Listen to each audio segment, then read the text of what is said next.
Mein Name ist Franziska Hallwinkel und ich spreche heute hier für die Partei der Humanisten. Wir sind heute alle hier, um auf die Missstände in unserer Gesellschaft aufmerksam zu machen, und zwar weltweit. Und ich möchte allen Menschen, die sich für Kinderrechte engagieren, von Herzen danken. Ich kann mir vorstellen, dass die eine oder andere Person, die sich für Menschenrechte, für Kinderrechte und für Kinderschutz engagiert, an ihre ganz persönliche Belastungsgrenze kommt. Und dass die Hoffnung, etwas bewirken zu können, das ist, was Kraft für diese Arbeit gibt. Und ich glaube, dass diese Hoffnung das ist, was uns alle heute hier vereint. Genitalverstümmelung bei Mädchen und jungen Frauen ist kulturell tief verwurzelt und hat eine große Bedeutung für die Menschen aus der entsprechenden Religion oder Kultur.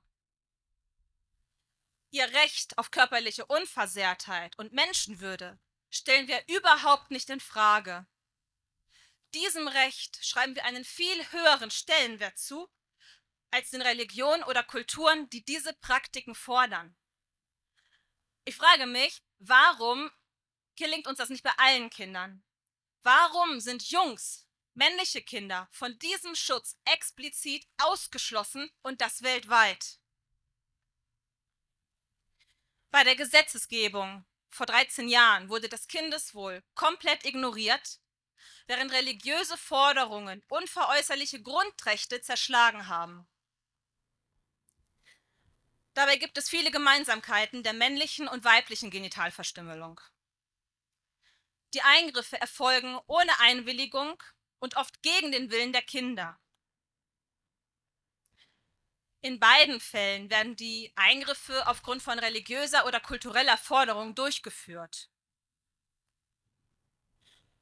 In beiden Fällen werden vermeintliche, falsche Vorteile wie eine verbesserte Hygiene oder ein Infektionsschutz vorgegeben. Die Sexualität soll bei Mädchen genauso wie bei Jungs kontrolliert werden. Risiken und Komplikationen des Eingriffes werden heruntergespielt. Genitalverstümmelung kann für Jungs und für Mädchen tödlich enden. Der einzige Unterschied liegt darin, dass diese Eingriffe bei Mädchen und jungen Frauen in den westlichen Ländern verboten sind. Und ich möchte noch eine wichtige Anmerkung machen. Die Diskussion darüber, ob man männlichen Kindern einen Teil vom Penis abschneiden darf, wird oft als kontrovers diskutierbar definiert. Menschenrechte und Kinderrechte dürfen niemals kontrovers diskutierbar sein.